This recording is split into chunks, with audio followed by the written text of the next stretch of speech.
How about starting with how useful refrigeration is and the range of goods that are refrigerated nowadays? Because, of course, it's not just food and drinks. No, I suppose flowers and medicines are refrigerated too. And computers. I could do that, unless you particularly want to. No, that's fine by me. What about the effects of refrigeration on people's health? After all, some of the chemicals used in the 19th century were pretty harmful, but there have been lots of benefits too, like always having access to fresh food. Do you fancy dealing with that? I'm not terribly keen, to be honest. Nor me. My mind just goes blank when I read anything about chemicals. Oh, all right then. I'll do you a favour.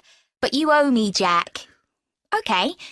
What about the effects on food producers, like farmers in poorer countries being able to export their produce to developed countries? Something for you, maybe? I don't mind. It should be quite interesting. I think we should also look at how refrigeration has helped whole cities, like Las Vegas, which couldn't exist without refrigeration because it's in the middle of a desert. Right. I had a quick look at an economics book in the library that's got a chapter about this sort of thing. I could give you the title if you want to do this section. Not particularly, to be honest. I find economics books pretty heavy-going as a rule. OK, leave it to me then. Thanks.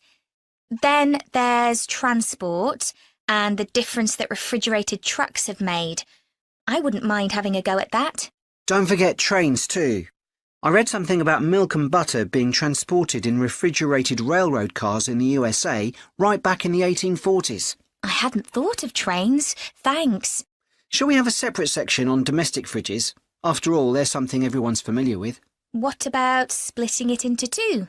You could investigate 19th and 20th century fridges, and I'll concentrate on what's available these days, and how manufacturers differentiate their products from those of their competitors. OK, that'd suit me.